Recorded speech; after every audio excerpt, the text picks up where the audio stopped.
Indictment speech.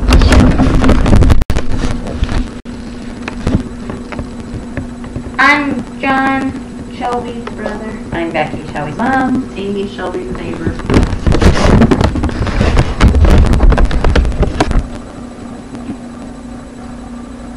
In September of 2013, the Huffington Post published an article on American illiteracy.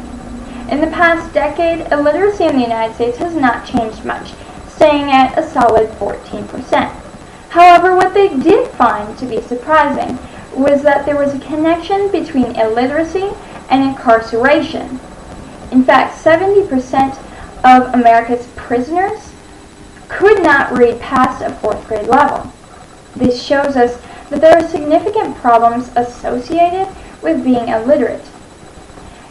Now, I had asked the question of whether or not ag illiteracy affects us in the same way, causing us problems.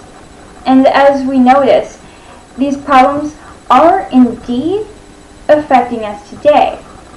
For that reason, the United States Department of Education should provide instruction in order to improve our ag illiteracy and negate these poor outcomes.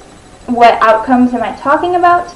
Well, because Americans are disconnected from their food, we have questions that oftentimes get answered by media bias. And for this reason, we see that unethical companies are able to take advantage of consumers, charging them more money for products that may compromise their safety. Ultimately, when we ask ourselves why we are so disconnected, we look to Nebraska's Farm Bureau with Lori Potter in an article in which she states that Americans today are 2 to 3 generations disconnected from the family farm, especially if you live in an urban environment. And in Reconnecting Consumers, Producers, and Foods, which is a book which looks at alternative food production strategies and how we reconnect consumers and producers, we note that because consumers are so disconnected, much of what they learn about their food comes from the media, especially food scares.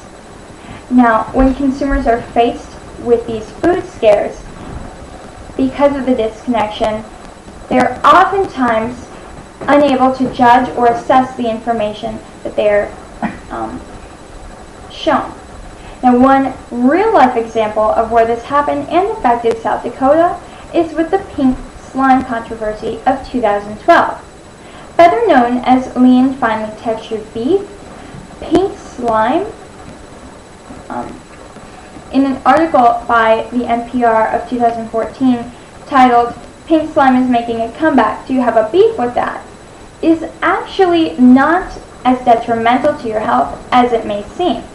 One Cargill spokesperson stated that pink slime is actually just 100% real beef trimmings, which are exposed to citric acid.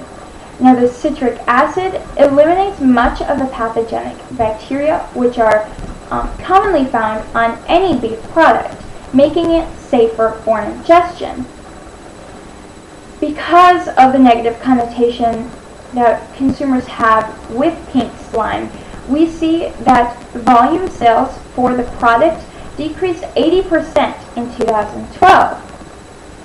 In fact, we had to lay off 700 workers here in South Dakota just because of that one controversy. Meanwhile, unethical companies are making bank. As we see, they're taking more and more of our hard-earned money for products that may or may not be more beneficial to you, especially in the health department. One such business that takes advantage of their non-commercial status is Chipotle. In 2013, they began a marketing campaign in which a scarecrow is working at a commercial farm run by crows. In that farm, they saw chickens being injected with green slime as well as cows being boxed in cages. Now, while we both know that this is not what commercial agriculture is at all, this is what the company is choosing to perpetuate about commercial agriculture. However, in an online article by The New Yorker called "What Does the Scarecrow Tell Us About Chipotle?", we must recognize the fact that Chipotle is not being completely transparent in this. In fact, one of their spokespersons says that they operate in an alternative gray area, and they do use some commercial beef in order to keep up with burrito demand. Now, furthermore, there are some safety risks associated with these non-commercial and other production methods that we're not being told about. In the Journal of Food Protection in 2004, a study found that organic produce was much higher in its rate of fecal contamination than was commercial produce. You see, commercial produce had a 1.6% chance, whereas non-certified organic had a 9.7% chance. However, once the USDA certification label was tested, those who fell under that category had a lower 4.3% chance of fecal contamination. Now, why does this matter? Well, fecal contamination leads to bacterial development, especially in the development of E. coli bacteria. And as we see, the non-certified organic farms had a 59% chance of having at least one sample tested on their farm with E. coli in it. So ultimately, this ag illiteracy is costing us not only in dollar amount, but also we're having questions and we have safety concerns. And ultimately, the United States Department of Education needs to release us from our shackles of illiteracy and provide agricultural instruction for everyone.